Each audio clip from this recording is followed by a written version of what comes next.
Against the Ropes podcast.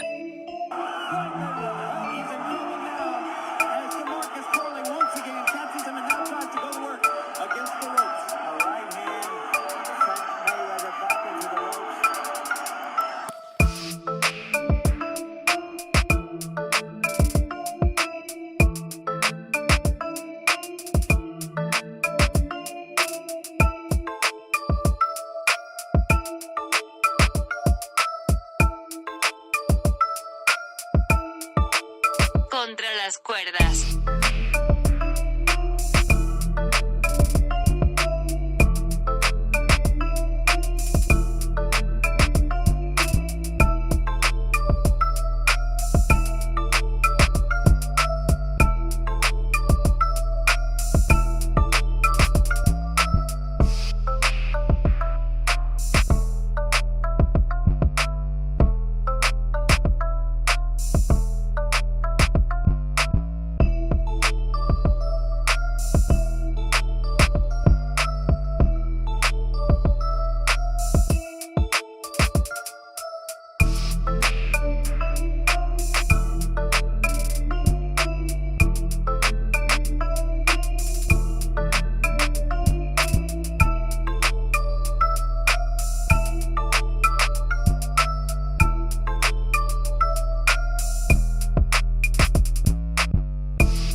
Against the Ropes podcast. Ladies and gentlemen, welcome back. AtR podcast. Gio Garcia here alongside Christian Mosqueda.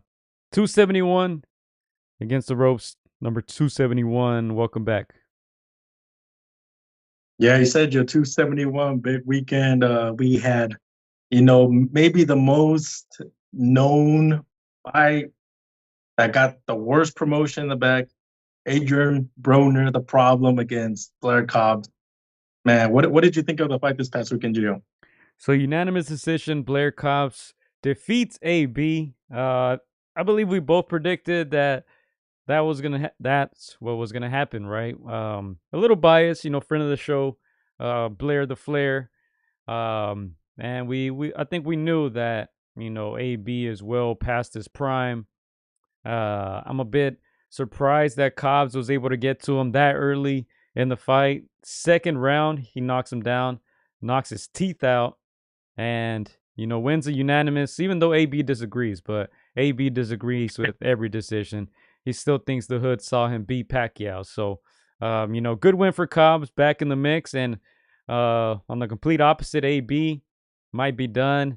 I know he posted some stuff on Instagram saying, that he's going to come back stronger than ever and all that. But, that's what they all say. But congrats to our boy Blair the Flair.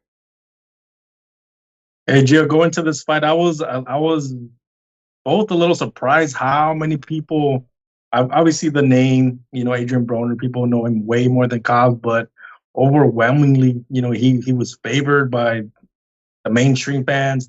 All the polls that I saw, there were like 85%, 90% for the problem, Adrien Broner. And like you said, some of us that know boxing know who the fresher fighter is, even though he's not as known as AB. We felt that he was going to cruise to a decision. Having that said, do you feel like Adrien Broner overachieved, underachieved, or was it exactly what you expected? In his career, well, I've said it many times on this podcast, I think he's overachieved in his career. He knew the right people. Chris Algieri said something interesting. I didn't watch the clip, but I did see they posted something on Instagram that said where Chris Algieri stated that Adrien Broner was the worst 4-division champion we've seen. I strongly agree with that. Give me your take on that, because if you ask boxing people, they're gonna say, "Oh man, this guy didn't reach his potential. He had so much to give." I completely disagree with that statement, but let me get your take on that. Is AB the worst 4-division champion we've ever seen? It has to be. When I think of, it's hard to be a 4-division champion, and when you think of those names, usually it's very humble, hardworking, ultra talented guys that when they fell off of their prime, it was due to age and the like. But yeah, I can't think of. There's a lot of people that say like, "What? This guy's a 4 division champion." That they would be surprised. But yeah, definitely AB off the top of my head has to be the worst fourth division belt holder. Yeah, let's go through AB's resume real quick. You see the picture there. Uh, like I said, I strongly believe that he overachieved. He was lined up with the right people. He had the right opponents. When he finally stepped up against Maidana, we saw what happened. He was badly hurt in that one. Embarrassed, you can say, but let's see. I think it's this one right here. Look, AB 35-5, 24 KOs. He's 34 years old now. AB, you see it there. Lost UD to Blair Cobbs. We talked about this couple fights where he fought in 2023, didn't fight in 2022. Had one fight in 2021, didn't fight in 2020, the COVID year. And then before that, you see all those losses right there. Manny Pacquiao, the draw against Vargas, the loss against Mikey Garcia. And if you look at some of the names, he lost to Sean Porter, he lost to Marcos Maidana. If you look at some of the guys that he beat for the titles, I think right here, Paulie was one of them. I'm not sure if that was a real champion or not, but that was welterweight. Not the toughest of opponents. I think he beat DeMarco here for the title at 135.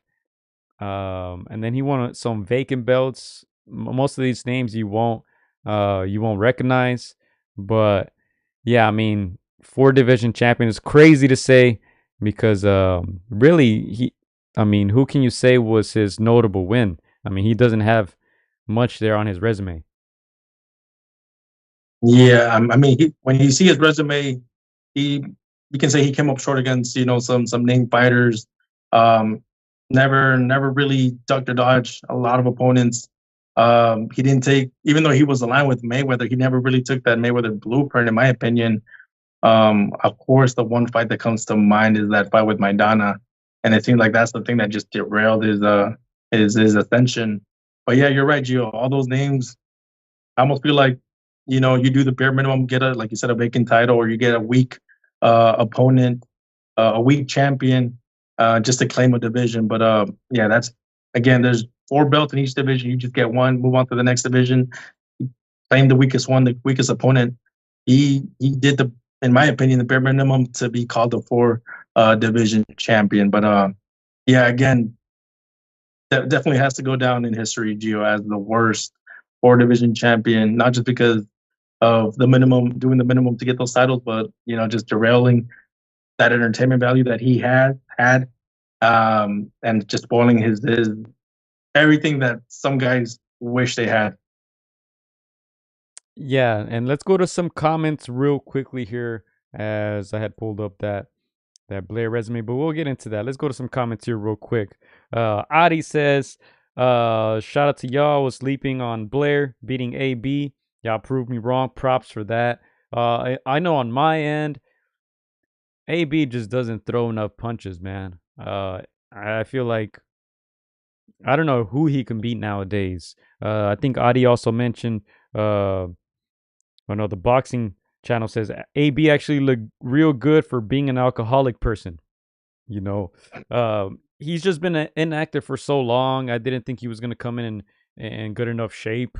We already know his volume punching isn't there. Add the inactivity to that. I just couldn't see him really winning this fight or hurting Cobbs, but I was surprised. Like Adi says, Maidana was ringside collecting teeth.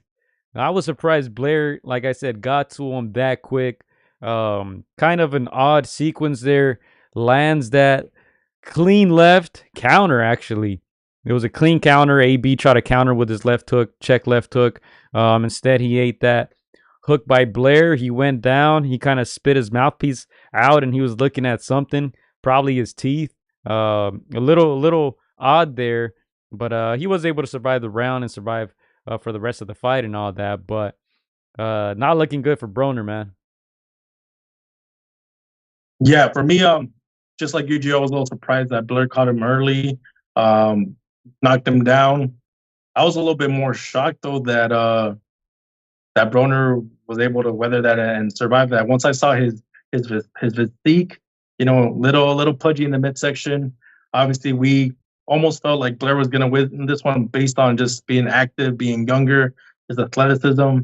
Yeah, we know that AB doesn't throw punches the way he used to. He's had that pattern going on for the last 4 or 5 years. So we felt that Blair was going to win this fight. Through a UD, but once he hurt him again, I was shocked that Broner was able to weather that. But again, I said it on the podcast before. He's one of the toughest guys.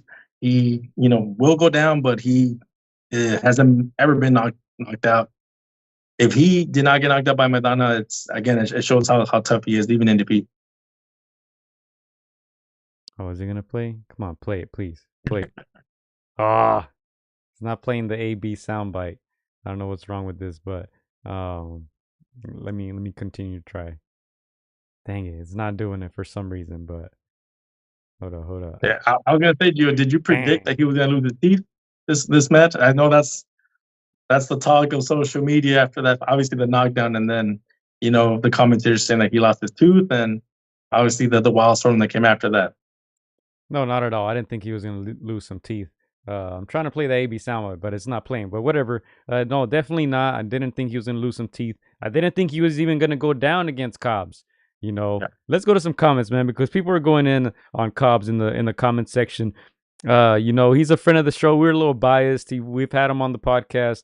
Chris, you've interviewed him a few times in person. Funny guy, very charismatic, but Big Bro's calling him a 34-year-old prospect. Let's see. I don't know why anyone would favor AB, he says, based off inactivity. Now, how bad he looked in his previous fight, even against a 34-year-old prospect. Adi says, hey, I didn't even know. Personally, I didn't know who Blair was, and this fight was not worth my research, he says. Let's see. Broner is a B fighter who lost all fights against B+ to A fighters.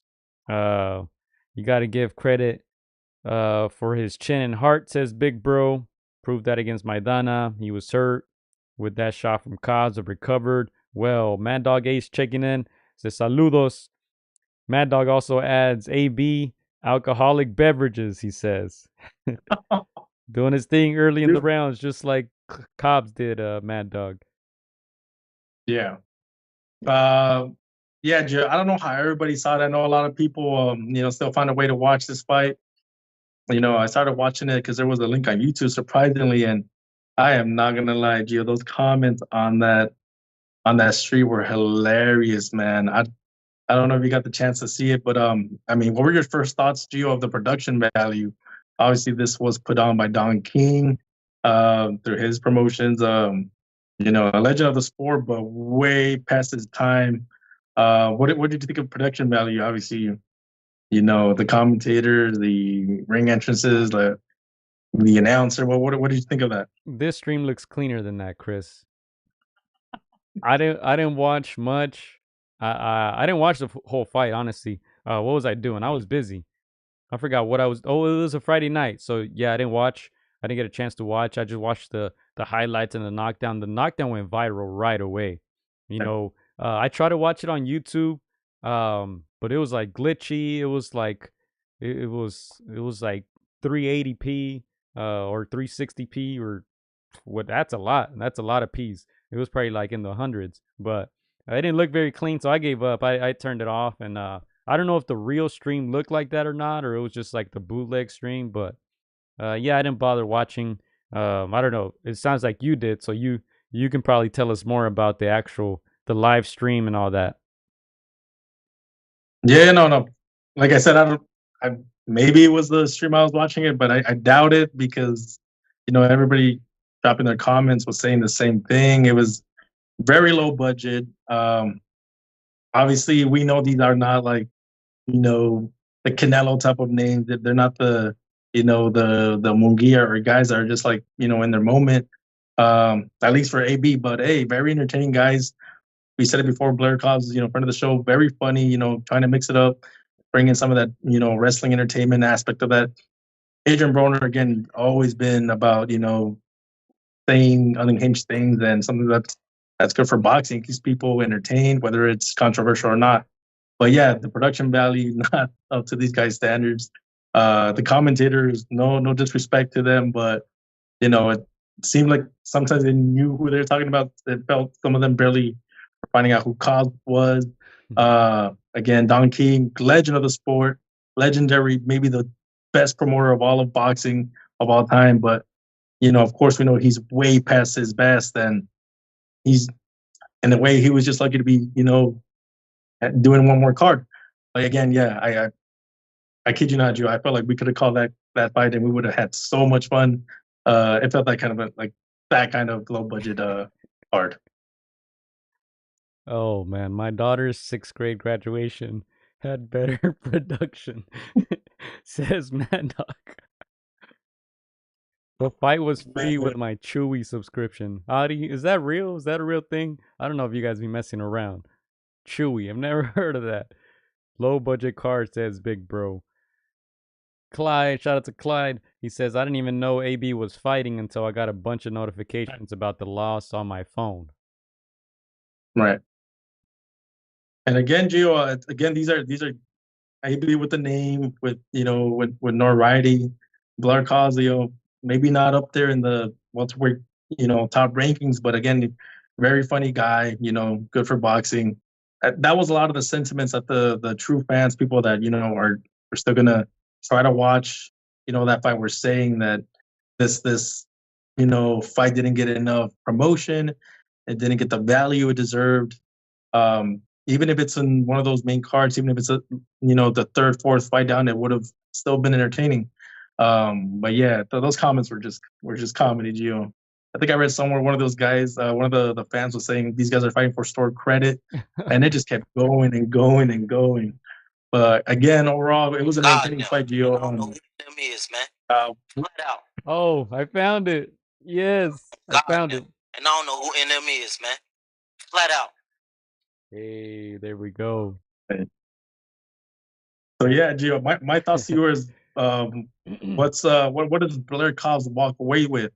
Again, he said, this is a fight that he wanted. He knew he could win. AB is still a name. It's even though he's past his prime, a name's a name. So what does Blair Cobbs walk away with? Definitely a name on his resume, especially the way he did it. He got a lot of traction on the internet. I think he needed this because, I didn't even know he was this old. I didn't even know he was 34 years old, Chris. He needed a signature win.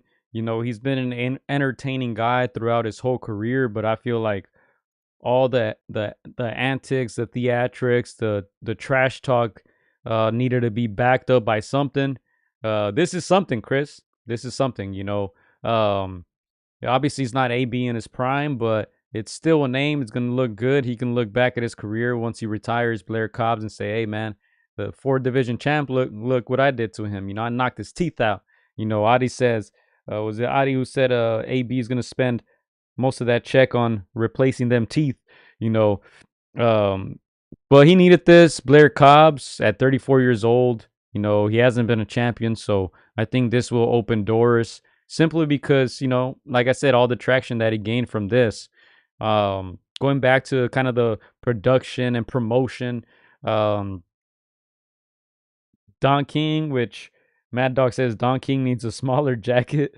I expected more from him and that team. Obviously, Don King very old. He's probably like 90 now. He's very old. He's up there with Bob Arum. So I don't know. The people around him just didn't put this show together as it should have been. But not the best of looks. I don't know who looked worse. The whole production thing or Adrien Broner, but definitely Cobbs looked good. He has a name now. I'm sure he's gonna get a bigger fight, a bigger payday. He's still with Golden Boy as far as I know, so I'm sure he'll get something. I'm sure he'll get a big fight. I gotta ask this question, Gio. Just a little comparison, but who's down worse, Adrien Broner or Yorgis Gamboa, in your opinion? Well, worser's not a word, Chris. I don't want you to use that word because I don't want other people to use it. You say Gamboa or AB? Oh, definitely Gamboa, man. That guy was used as a stepping stone for everybody. They fed him to Crawford, and then after that they fed him to everybody. Who else did they feed him to? To Haney, right? Haney, Tank. You just look at his resume. They fed Gamboa to everybody. He was a natural 122, 126 pounder, and I think he ended up fighting at 140 if I'm not mistaken. So yeah, for sure Gamboa. I don't see AB going down like that, even though he already has 5 losses. But like we said, these were the guys in their prime. He was pretty close to his prime. And big names, Sean Porter, Mikey Garcia, Manny Pacquiao, against the big names he lost. Gamboa, it was toward the end of his career, smaller than everybody. It was kind of sad to see. Yeah. Pitbull. I know there's a bunch, like you said, there's a bunch of names that just got thrown in there. I agree with you that he's down worse when it comes to the damage that he took that maybe he shouldn't have taken. Like you said, being a smaller guy and, going against, big guys in their prime. I agree with that. But hey, when we talk about, bank, you gotta just Gamboa, I'm sure he's got more cheddar in the bank than AB. Just that production value alone, I'm like, I know they didn't pay him more than, I don't know. Hey, let me tell you this.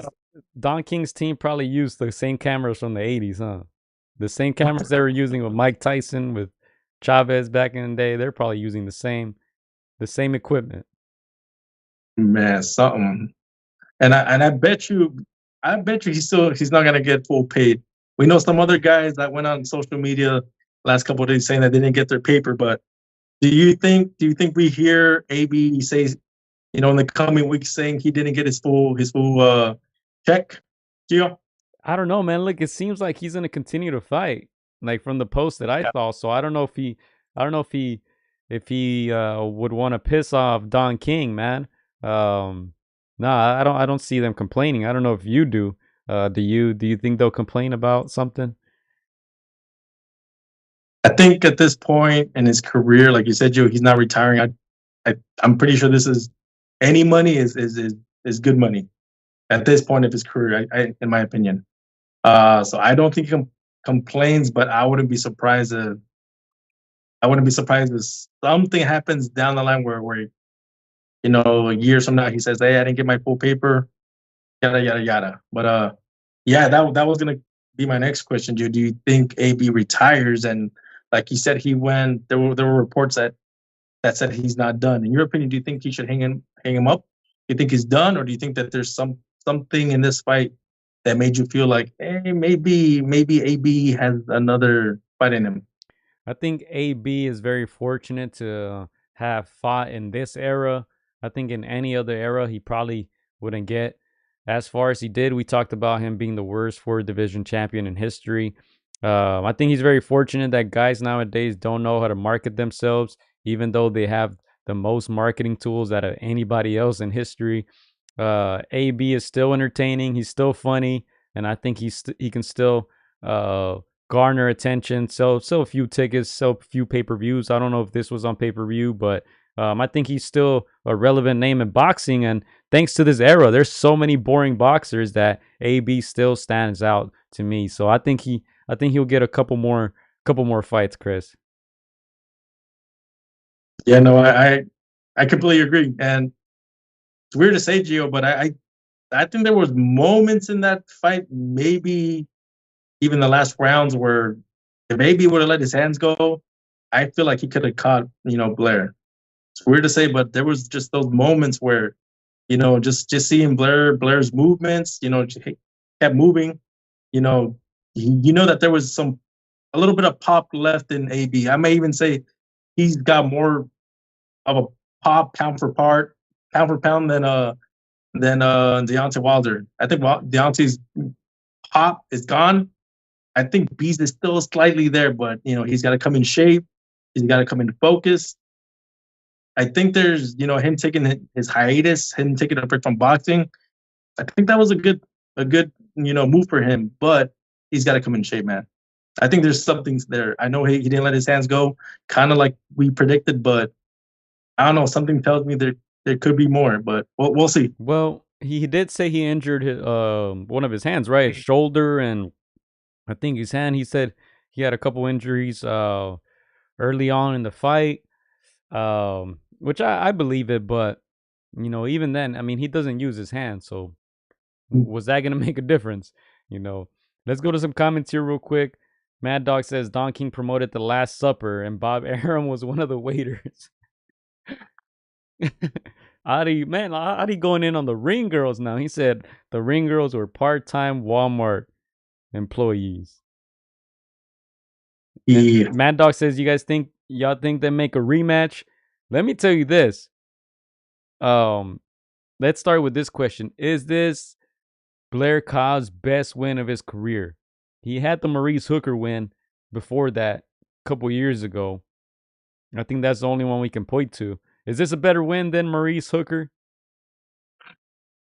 Name-wise, of course, carries more weight, Gio. Of course, he'll get more traction, like you say. He's gonna get more people feeling that he's a bigger, attraction now. But on an athletic, kind of fighter, I would still have to say Maurice Hooker was his best win. But hey, Maurice Hooker's not, even though there's asterisks and AB, his championships. Hey, a 4-division champion is a 4-division champion. He can say that for the rest of his career. So this one on paper or name recognition is bigger. Do we get a rematch? Do you think we get a rematch? I wouldn't be shocked if we see it. I mean, AB was talking about, I'm going to shoot you, this and that. He said he didn't lose after the fight. He thought he won the fight. I feel like the build-up by them two was good. We didn't hear much about, the promotional side. They didn't really market it like that, but I wouldn't be shocked if they get it on again. I think if obviously there's a story now, he knocked his tooth out. You could run with that. I'm sure there's moments where AB, like you said, that hand injury, there's moments where he felt like, man, I could have hurt him. There's like I should have walked away with a W. This guy's not at my level. I think there's a narrative there for them to try to run it back. Again, Blair, this is the biggest win of his career. Name-wise, I'm sure he will ask for more money. I'm pretty sure AB knows that if there's any guy that he can pick at that, in their prime, but not at that high level, I think he feels that's Cobb. Again, you have Don King, even though obviously he's, like they said, 90 plus. Hey, still a legendary promoter, and these guys are, they're not going to get picked up by, an Eddie Hearns or anybody else. So I can see them make the rematch back. And again, very entertaining fight. I feel like the trash talk can be better this time around. It was good, but it could be better, especially on AB's part. So I would probably watch it if they just up that production value. Nah, bro. I think AB will just be a full-time alcoholic instead, says Adi. And then Big Bro says AB got shooters and bodies. Allegedly. On God and them. God, did he put that on God and them? God no. And I don't know who NM is, man. Flat out. Is there a part of you, Gio, that wants to see AB again? Yeah. I wouldn't be mad at it. I don't think he's that old. I think he's 34. I can double check that, but I don't think he's that old. I think he got a couple more in him. He hasn't been active really, so it's not like he's taking beatings in these fights. See, look, he's 34 years old. One fight in 2024, obviously. One fight in 2023. One fight in 2021. One fight in 2019, and those are his last 4 fights. That's been in the last 5 years. So I think he's still got a few more fights in him. I'm a big advocate of guys just retiring. We're gonna talk about Vostok in a little bit, man. But I think in this case, I don't see why not. He hasn't been, like I said, he hasn't been taking many beatings. And this one, obviously, lost some teeth. But I think he can still give us a couple more fights, man. I think boxing still needs a guy like him. Crazy to say, after all these years, but I don't think he would want to retire with a loss like this. Yeah. Do you want to see AB? He got some money, Gio. He got paid. He's got a little bit of money after this fight. I think if he invests in a conditioning trainer, he already got them teeth. He already got the new teeth. So he's not getting in shape, Chris. He's not getting in shape. Let me tell you that. This guy hasn't had discipline for the past 15 years. He's not getting in shape. Hey, I'm just like you. I'm down to see the rematch. If there's a rematch, I think Blair will jump on that chance, to tap that again and, get him out of there. That's two biggest, wins for Blair if he's able to do that. We saw that Blair went on to call out Ryan. Hey, again, it's AB's a name. Funny. But he's gotta let them hands go. What are they gonna do? Fight in jail? They're gonna get a prison fight going, AB and Ryan. Man. Yeah, we'll get into that. We'll get into that. But Chris, last comments here, and then we'll move on to some of the action that happened last weekend. We had some top rank ESPN action. Clyde says he got to retire. He can only be embarrassed so much. And then last one here, AB puts the no brain and Adrien Broner. Yeah, my final thoughts. Blair Cobbs outdid AB in the ring, outside the ring, with that puppet. He knocked his tooth out. Even did a little promo afterwards. Hey, that again, props to Blair Cobbs, because hey, he can walk away and say he beat a 4-division champion. So, God, yeah. And I don't know who NM is, man. Flat out. All right, let's go ahead and move on, Chris. Zander Zayas, Puerto Rican parade weekend. They had that parade the next day. Zander Zayas defeated Patrick Teixeira, Brazilian, former champion. I would say past his prime. But Zayas got the job done. He's headlining now. What is he, 20 years old, Chris? He's still very young, right? Yeah, early 20s. A very young kid. Yeah, well, he shined. He shined on a weekend where obviously all the Puerto Rican people were behind him. He was there at the parade as well the day after. They're really pushing Zayas. We've talked nothing but good things about Zayas. Chris, I'm not going to lie. I was a little bored watching the fight. I wasn't impressed, but it's a good test for the young Zander Zayas. Defeating like I said, a former champion, a veteran who knew how to survive. Zander Zayas said he learned a lot, and we'll see what's next for Zayas. But excitement level, I wasn't too excited watching this fight. I'm gonna be honest. Yeah, like you said, Joe, we've always said nothing but good things about Zander Zayas. I've even said it. He's one of those, fighters that, is almost a complete package. Even at, so young in his career, he's got the personality, the skills, speaks both languages, humble kid, hard worker, team player. He's always at all his stablements fights. Just whether they win or lose, always there. So he's a good team player. He's one of those guys that you would want to build, a company around, or just have. Having said that, yeah, you're not always going to have a good day at the office. Yeah, this was not his best performance. He looked better. He's looked, much sharper in other fights. But again, you're not always going to have a great, night at the office. So not his best performance. We're hoping to see more from him. Like you said, Teixeira was, a veteran, kind of fighter. He's crafty, and they know how to, push it to the youngster. But yeah, we expect more from Zander.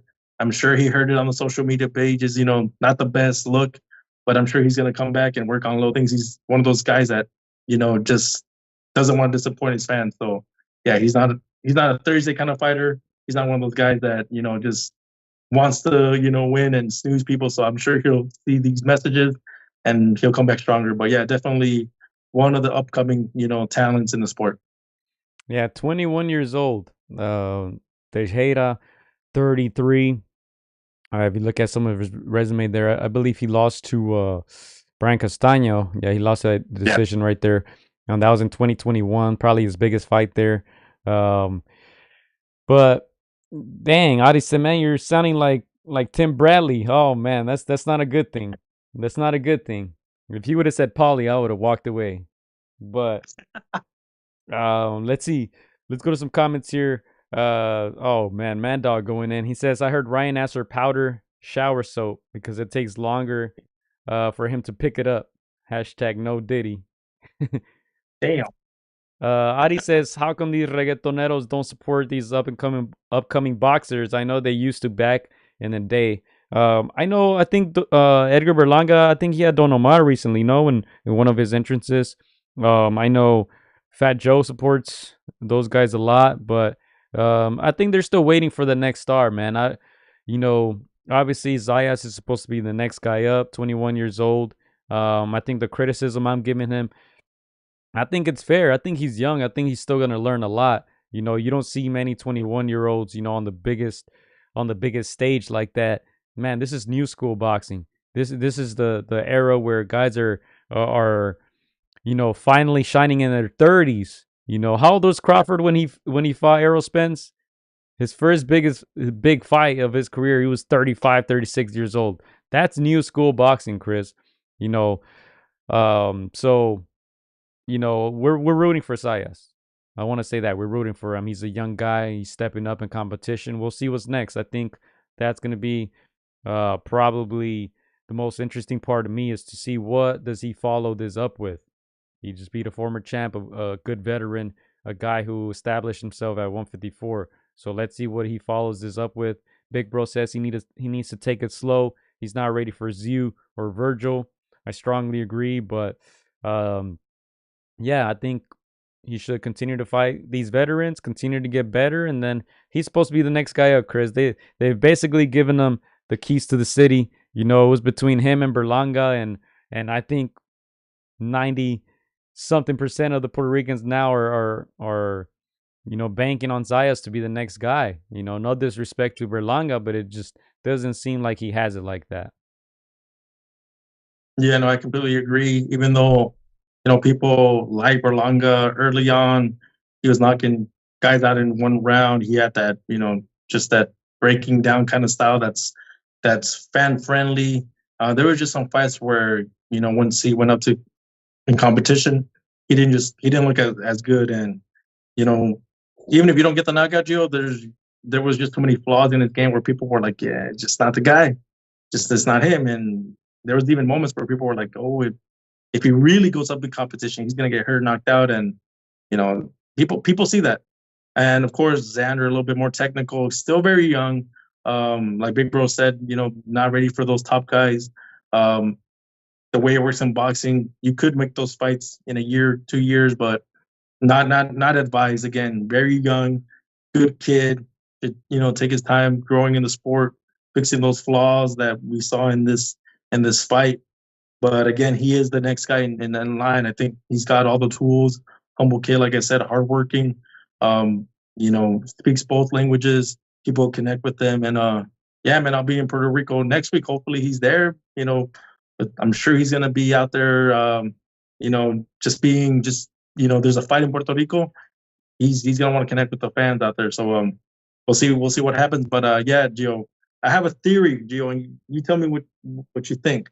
But I've said it in the podcast before. I feel like Puerto Rico has, they haven't built, champions in numbers for a little while now. They once were the rivals to Mexico when it came to building, mouth-watering fights. That hasn't been the case, since, in my opinion, since Miguel Cotto. So I feel like there's been a change in that culture. You said it, reggaeton and reggaetoneros have kind of, that's what that Puerto Rico culture has been known for the last 15, 20 years. I have a feeling, some of these youngsters have decided to become, to pursue music as opposed to the tough sport that is boxing. I'm not sure if you agree or not, but yeah, the Puerto Rico has been lacking for a star, and Xander could be that guy, can be that guy. He just has to take it slow and build himself up. Yeah, no, I don't know what it is. I mean, they've had a few champions. The one that comes to mind, I believe his name was Emmanuel Rodriguez. He fought he fought against Inoue not too long ago, but they've had some champions here and there, but you know they don't have the biggest population. I think the fact that they've had so many champions in the history of boxing. I think that's very impressive considering I don't know what their population is, but they're an island. They're not that big, so um, I think it's picking up. I think every nation obviously is going to go through their ups and downs. Right now, Japan has a ton of champions. Obviously, the monster over there, literally Inoue, probably the most recognizable name. But yeah, I think it'll come back at some point. I don't know if I agree or not with your theory, but um, yeah, it's an interesting one. But just to end on that, and we do want to get into Subriel. Adi says they should back Subriel 1,000%. I agree with that. He also says he's only 21. He's good for now. I agree with that too. Hopefully he continues to get better. I think the criticism is, man, when you're headlining Puerto Rican Parade weekend, man, you better shine.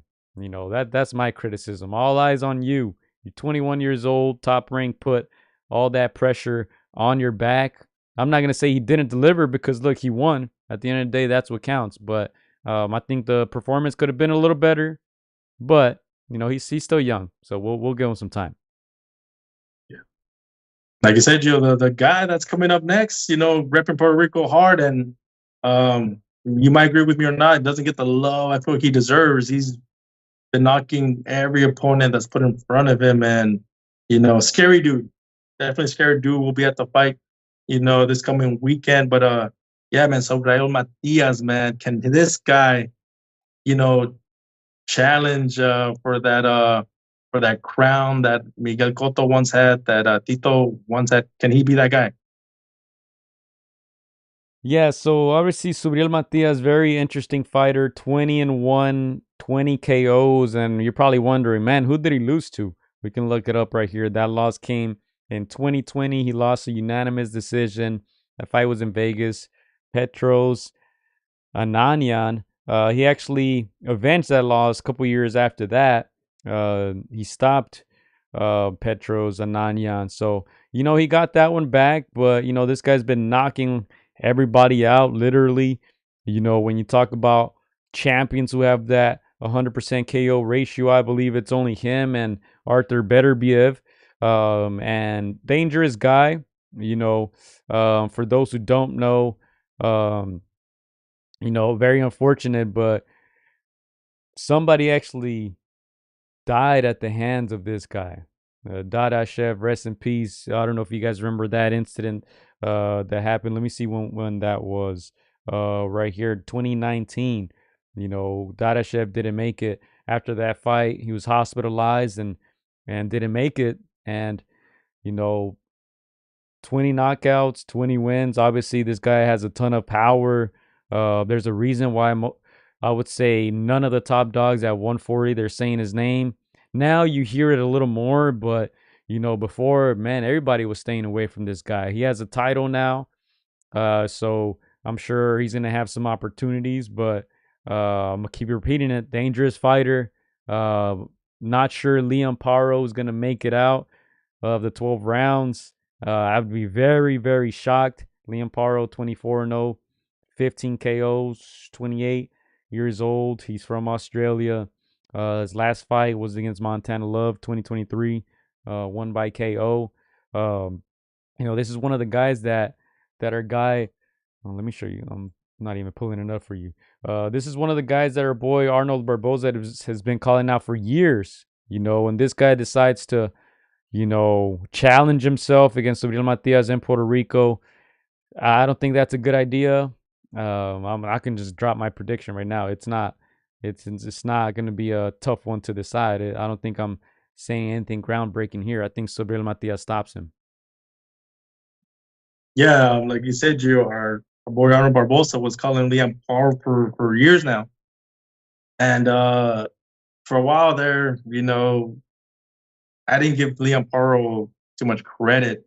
because these are these two guys that not too many people know, um, and they need a name to ascend. And Liam Paro didn't want that fight, and for whatever reasons he has. So for a while there, and it could be a bias, But when I saw that he signed up for this fight, I was like, okay, got to give that guy a little bit of credit, man, for that.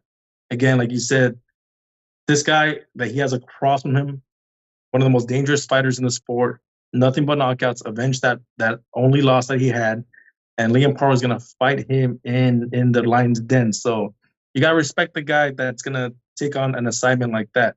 I will say Liam Paro did look good in his last outing. I was very impressed. But again, I agree with you. That fighter is not Subriel Matias. Again, this is the Lion's Den, one of the biggest punchers, pound for pound, in the sport right now. So, yeah, man, a very dangerous fight. And I'm excited to see this fight. But if Liam Paro is able to somehow beat, this guy Matias, hey, he's a lot better than what we're giving credit for. But I don't see that happening. Yeah, in Australia, who recently they've challenged for big fights. Of course, you remember Vaquero Navarrete against Liam Wilson, and then Wilson also challenged Valdez.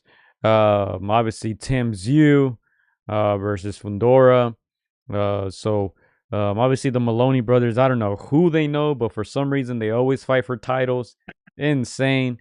But yeah, Australians on the map, man. Shout out to the boxing kangaroo. I don't think he's watching us live right now. If you are, comment. But yeah, this should be an interesting fight. I think Liam Paro has to move, box. 99.9% of the crowd is going to be pro Subriel Matias. We'll see how many Australians make it out there to Puerto Rico. I think this is good. It's good for Puerto Rico. We don't get too many fights over there, so it's pretty cool that Subriel Matias gets a homecoming, you can say, fight. The last one I can remember to this magnitude was Danny Garcia against, who was it, Herrera? Yeah. Remember, Danny Garcia was struggling to speak Spanish to his people at the end of the fight and all that. But I think, this is going to be 100% Puerto Rican pro Subriel Matias fight. He's a quote-unquote real Puerto Rican, right? I don't know if they're claiming Danny Garcia like that, but yeah, I'm excited. I think it ends in a knockout, and I'm excited to see what's next. I don't want to disrespect Liam Paro, but come on, man, 20-0, 20 KOs. That's gonna be tough. That's gonna be tough. Yeah.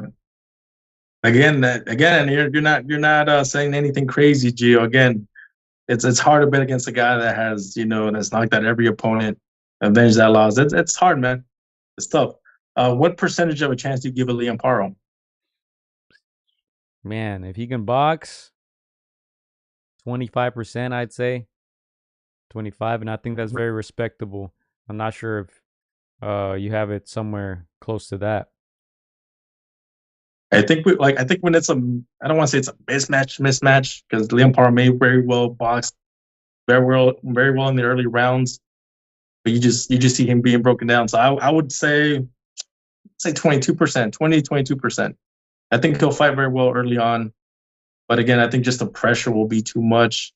I think Matias, knows how to cut off the ring much better than other fighters, and I think he will break him down. But yeah, man, if Liam Paro were to somehow get a victory, I'll be one of the first to say, like, hey, I underestimated this guy much better than he is. But at this point right now, with Matias, seeing what he's done the last 5 to 7 years, like you said, Gio, a lot of guys have been quiet.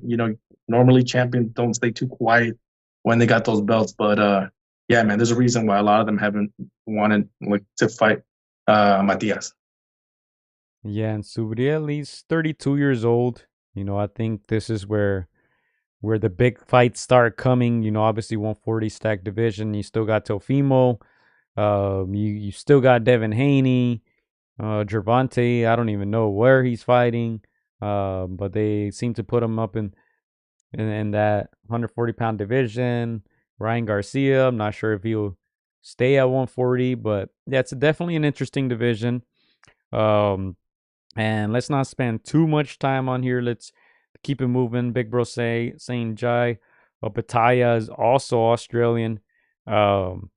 Campos saying we should put some money. He's trying to bet over here, trying to put up some money. Adi says I'll put up the same money that AB got for his last fight. A $10 GameStop credit. Hey man, I'll take store credit any day, man. This inflation is rough. Adi says the real face of Puerto Rican boxing is Jake Paul. Yeah, he did some training, and did he fight over there too? I think he did, huh? Yeah, I think that's the fight where Amanda Serrano was supposed to, co-headline. She got injured or whatever, and that's when she had to announce that the fight wasn't going through a day before. Some of the media people right. went there for that event last time told me that they were so disappointed. The people were so disappointed. Of course, Jake Paul had to give them back their money. But yeah, man, Jake Paul, he's half Puerto Rican. What else? The boxing with Frank Bay says, if Matias is the dude, he needs to make a statement. Paro's a decent op, much better than the other. Can Hearn is trying to manufacture booty. Oh, this guy's not a big fan of boots. But yeah, let's keep it moving. Chris, are we both saying knockout for Subriel? Yeah, I'm gonna say knockout. I want to give Liam Paro more credit, but yeah, for now, TKO. All right. So also June 15th, Chris, man, I didn't want to give this event any promotion. PBC at it again. Those thieves. This is pay-per-view, right? Is this pay-per-view? Tank Davis against Frank Martin. Let me just tell you right now, knockout for Tank Davis. David Benavidez also on that card against Alexander Vosdek. Let me tell you this, knockout for Benavidez. You don't even have to watch it. We're going to come back next week and say exactly this. We can summarize that event in 2 sentences, right? But Chris, are you excited for this? Are you going to watch? Are you going to pay? Obviously I'm gonna be at the Matias, and I'm pretty sure I'm gonna have more action in that fight. But I was thinking of streaming it on my phone while I'm watching the other fight, but at the same time, I feel like they haven't done enough promotion to get me excited. I think Tank didn't even show up, if I'm not mistaken. But yeah, man, this one just shows me that that Ryan Garcia really did carry his his promotions with Tank Davis and with Devin Haney, because there hasn't been too much excitement. And we know that Tank is a good fighter. We know Frank Martin's a respectable fighter. Not up there in the name echelon, but man, there's been almost no promotion, nothing to get people excited outside of Tank's name. And again, like I said, Tank is not the most exciting, talker. So yeah, not super excited. I'm sure the production value will be a lot better, but man, they disappointed me in the promotion side. Yeah, Tank Davis, who hasn't fought in over a year. Obviously, his last fight, that stoppage against Ryan Garcia.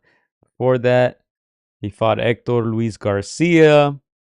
He fought Rolando Romero. He fought Isaac Cruz, Mario Barrios, Leo Santa Cruz. Your boy, Yuriorkis Gamboa in 2019. And then a bunch of no names before that. Pedraza on there. That's probably his best win, honestly, Pedraza. What was that? Super Feather 130.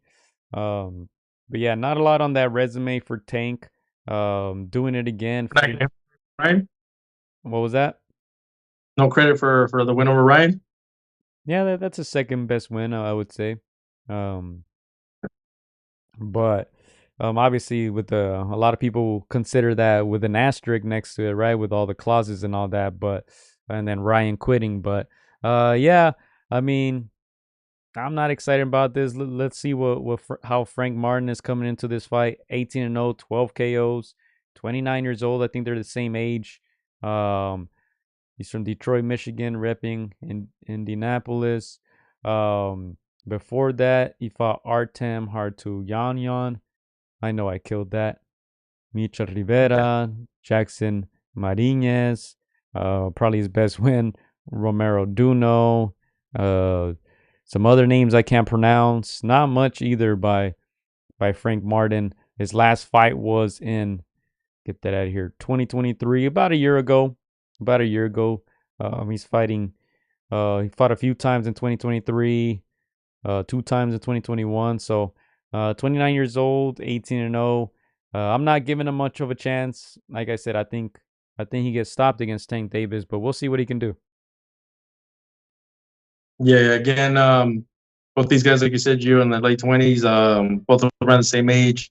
Tank obviously a bigger name than Frank Martin, but both really taking that Mayweather blueprint. And even though it's safe for their careers in a sense, for them to protect that the fan just can't give them the respect, at this stage in their careers. So again, at least try to entertain us for this fight, but they failed to. So yeah, not too excited. Again, respect to these two guys; they're great fighters. But on the promotion aspect, on the what have you done throughout your careers aspect, yeah, nah.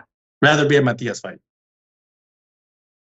Yeah. So, are you excited at all for Benavides versus Vostik, which is supposed to be the co-headliner? I don't know how these guys get away with fighting opponents like this. Tank Davis fighting Frank Martin and Benavides fighting Vostik, who, I mean, Vostik hasn't been relevant in what, 5 years, Chris? That loss to Arthur Beterbiev came in 2019.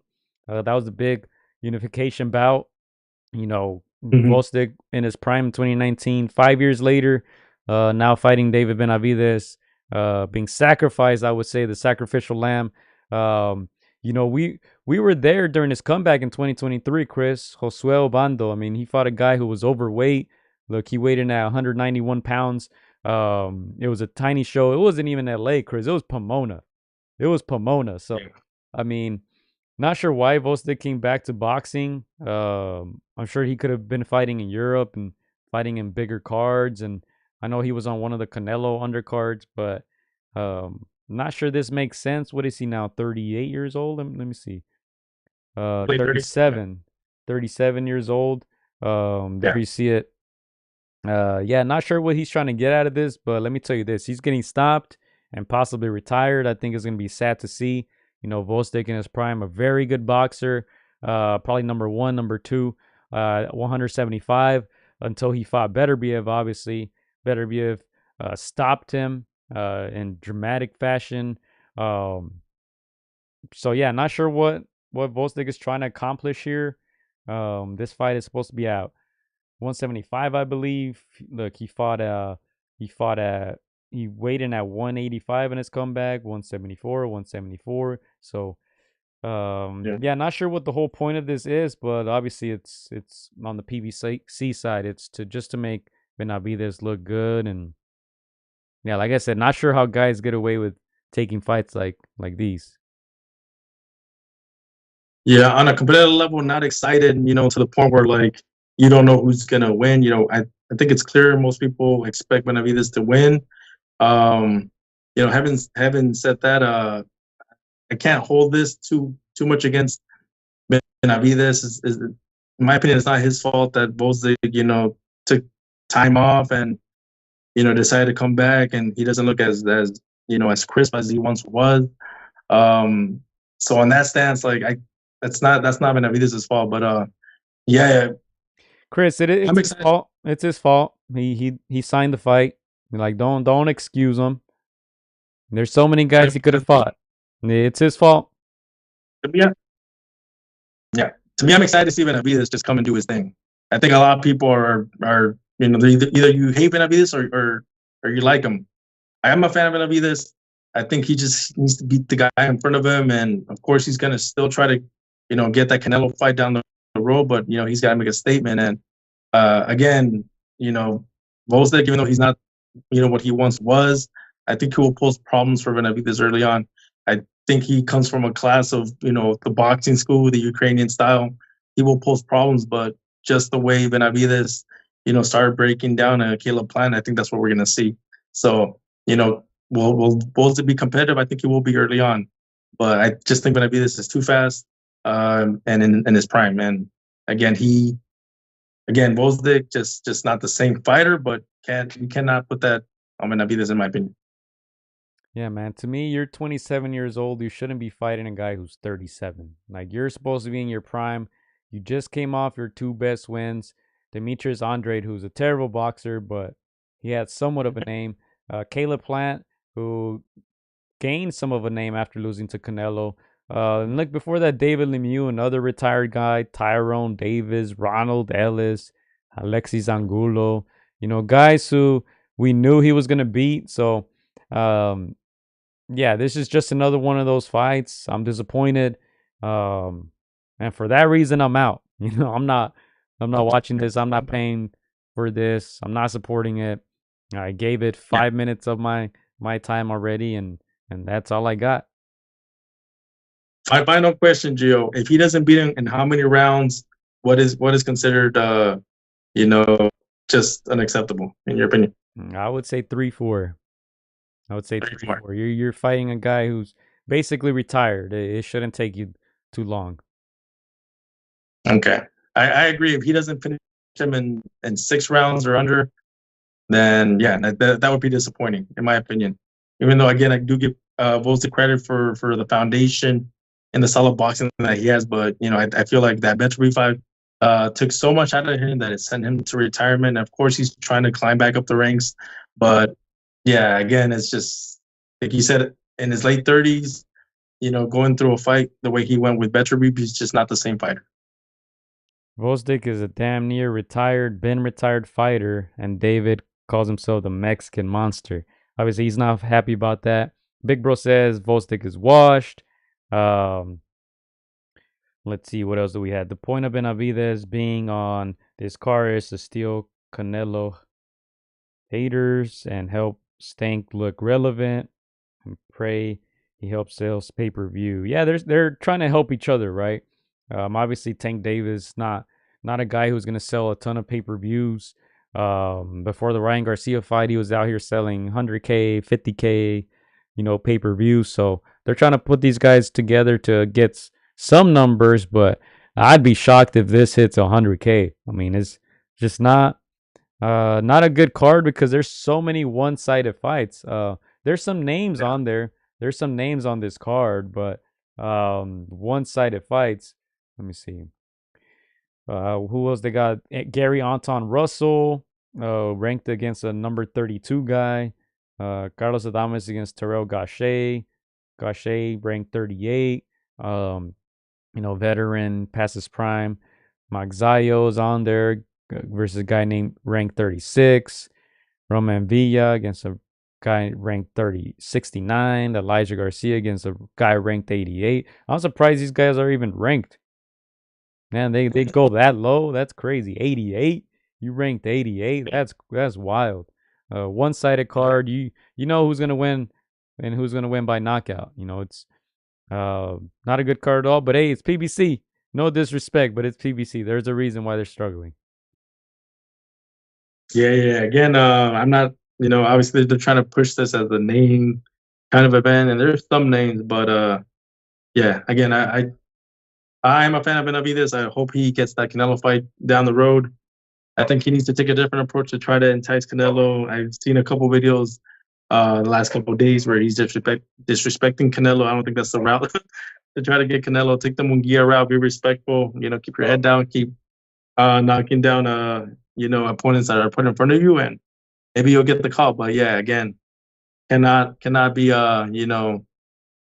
talking like that and hoping that you will get the face of boxing to give you that fight. Yeah, let me tell you this. He was in a podcast or something, and I mean, surprise, shocking news, right? He said that he walks around 200 pounds. I mean, we all knew that, right, Chris? But hey, man, just shut your mouth. You're giving Canelo more reasons not to fight you. You're basically saying you're walking around as a heavyweight. Like, just be quiet, do your work, and keep winning, and hope you get that payday, But I mean, come on, who didn't know that he walks around at over 200 pounds? Yeah, and again, I'm a fan of Benavidez. We've got some clips of him, landing some punches on me. He can punch. He's got some power, but he's got to take a different approach. If approach number one didn't work, I got to take a different approach, man. So yeah, we'll see what happens. But yeah, I agree, Gio. in my opinion, anything over 6 rounds, I feel like would be disappointing. Big Bro says, I saw the last 3 fights are going to be on YouTube. Now, that's good. They shouldn't be pay-per-view. But, yeah, just to add, I feel like we're a little biased for Benavidez because, you know, you've done interviews with him. You have videos with him. You've gotten punched by him, you know, body punch challenge. So I feel like we cut him some slack. I know I do, but, oh, man, if it was anybody else, I would be going in on him. Fighting guys like Lemieux, Volstick, and you're trying to get Canelo. Come on, man. He's just got to step it up. Like I said, 27 years old, there's no reason why you should be fighting a 37-year-old. I don't care who that 37-year-old is. But let's keep it moving. I don't know if you have anything to add on that specific card, Chris. I hope not. Nah, disappointing in my opinion. Needs more promotion. All right. Let's talk about this real briefly. Ryan Garcia arrested at LA hotel. Chris, your thoughts on this? You see the headline here. Ryan Garcia arrested for alleged vandalism at Beverly Hills Hotel. We talked about AB calling him out. I made the joke, well, they're going to find in prison or what?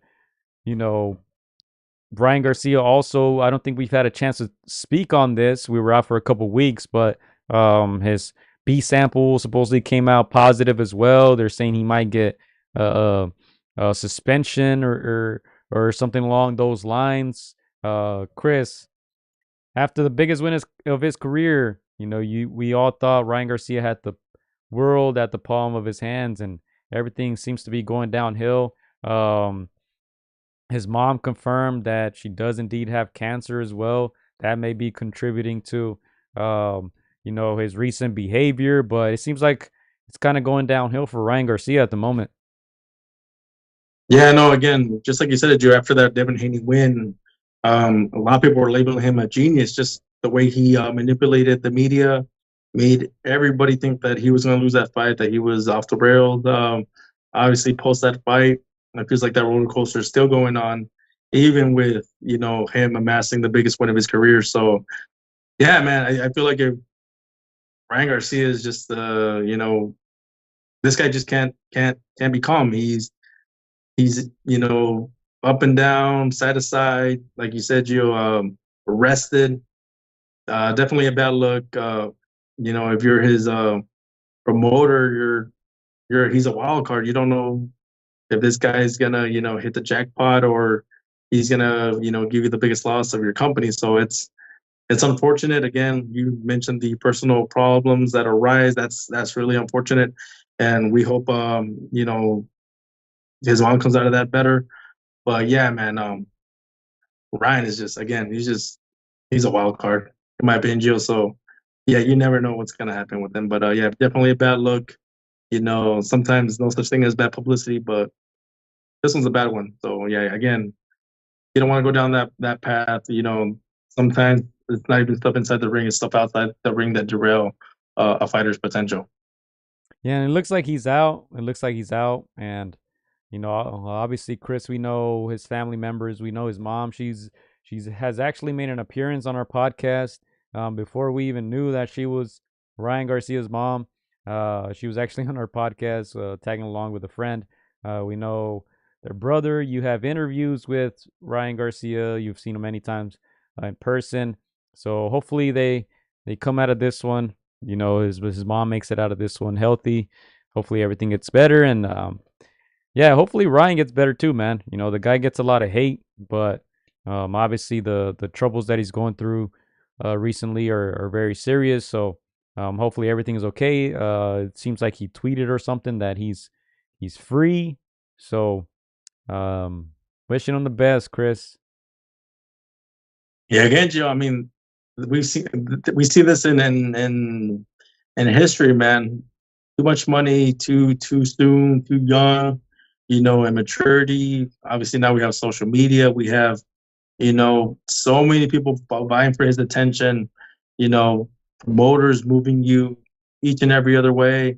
Again, hopefully he is able to mature, you know, sooner rather than later. We know that, you know, he has kids, he has a family, you know, again, it's a lot, too much too soon, too much fame, too much money, you know, too much attention. But yeah, man, hopefully Ryan's able to, find some stability because again, I think he's good for boxing. He's a very skilled fighter, entertaining. He, brings a lot of attention to the sport. And he's good for boxing. So hopefully something like that doesn't derail him. Because I'd love to see him do many other fights with many other lightweights, welterweights. Again, you don't want to look back in the career and say like this fight didn't get made, that fight didn't get made. That would be disappointing. All right, I think that's enough time spent on Ryan. Let me just show you guys this poll real quick. Moving on, a lot of people after the fact started voting for Cobbs, but look, the question was who will win on Friday, Broner or Cobbs? 59% of the voters said AB, so people believed in AB. Chris, kind of going back to that topic, out of the 2,000 voters, and I'm sure that was 60-something%. A lot of people vote after the fact. A lot of people voted after Friday, but you see my vote there. I voted for Cobbs, man. We believed in our boy Cobbs, but we'll see what's next with that. Let's go real quickly to the boxing schedule, and then we'll be getting out of here. We're about an hour 15 in. June 15th, obviously, we spoke on that card. Headline by Subriel Matias, Leon Paro. That's for the junior welterweight title. Puerto Rico DAZN. And then we got Gervonta Davis, Frank Martin, Prime Video. I'm sure it's still pay-per-view, right? It doesn't say it on here, but the other interesting card, interesting fight. Not this one, but there is another one on June 29. But Miami, ESPN Plus, Teofimo Lopez against Steve Claggett. You better be careful how you say that last name, Chris. Steve Claggett. Not sure who that is. I don't think any of us know him, but Robesi's on that undercard too. Nico Ali Walsh is on that undercard too. I don't think we've given our thoughts on Teofimo. I think I briefly did, but Steve Claggett, June 29th, Miami, Chris. What are your thoughts on that? Teofimo Lopez is also a friend of the show. I have a signed glove right behind me right here. Have a picture with Teofimo. Friend of the show, shout out to him. But Steve Claggett? I think we talked a little bit about it in previous podcasts. I don't know who that guy is, and no, I don't want to disrespect the guy, but it's the first time I've heard of his name. I usually make assessments based on the box rec. I haven't even seen that. Again, at this point of your career, Teofimo needs to be fighting nothing but name fighters. He's been in an ascension, but when you fight guys like this, it's almost taking like a step back. So a little disappointed in that. I want to see Teofimo fight nothing but name fighters at this point. So yeah, I'm a little disappointed, but hey, it is Miami. Argentina's playing that weekend. I'm thinking about going, Gio, but we'll see. But disappointed that Teofimo's not fighting a name fighter. Look, man, back in the day, fighters used to take these type of fights in between championship fights when they were fighting 3, 4, 5, 6 times a year. Nowadays, guys are taking these fights, fighting once, maybe twice a year. I mean, I don't know what's wrong. We talk about this generation, Chris. We talk about new school versus old school. This is definitely a new school trend of boxing. Steve Claggett. Has anybody heard of this guy? With all due disrespect, man. Look, if you've heard of this guy, you're the number one boxing fan in the world. I mean, I've never even heard the name before. What weight are they fighting at? Is this boxing? Was wrestling? MMA? Who is Steve Claggett?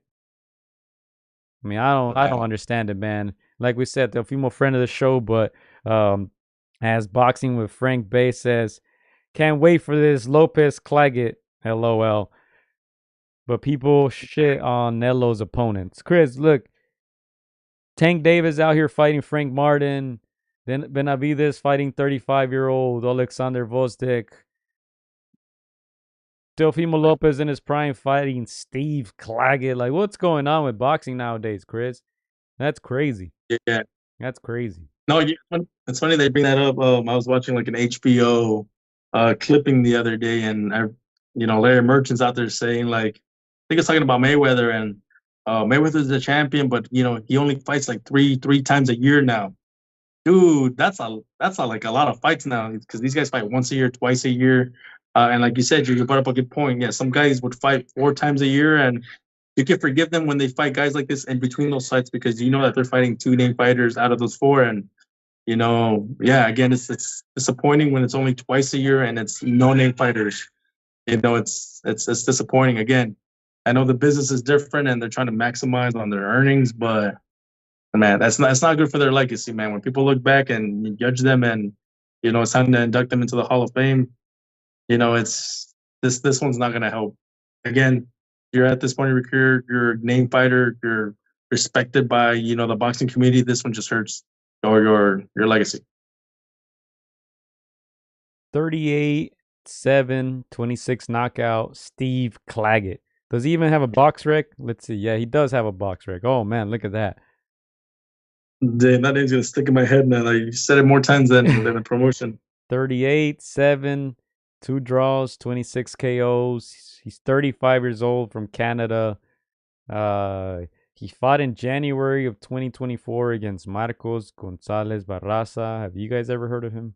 I haven't. He won though. He has how many wins? He actually has a good amount of wins in a row. Since 2021, it seems like he hasn't lost. Man, maybe we're sleeping on this guy, Chris.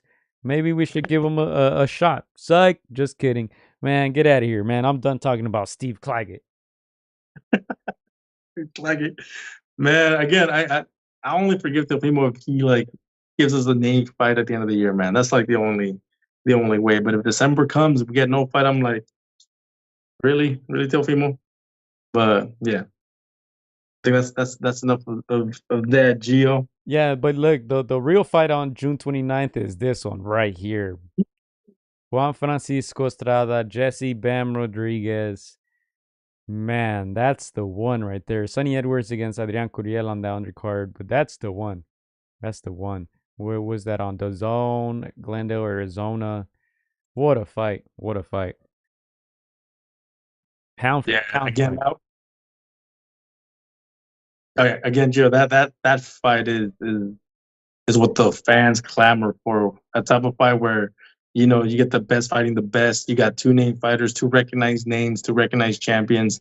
Again, this is a tough assignment for both men.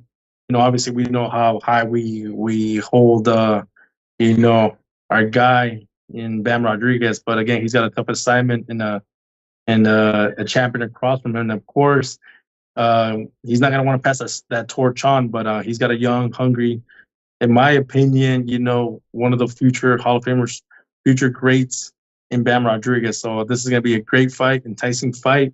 Yeah, man, it's now this one might be fight of the year in my opinion. Yeah, man, and we'll talk about it next week. We'll talk about it next week.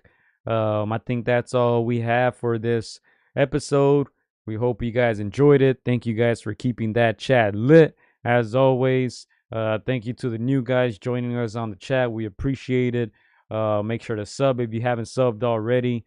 And we'll be back, man, to break down what happened this weekend.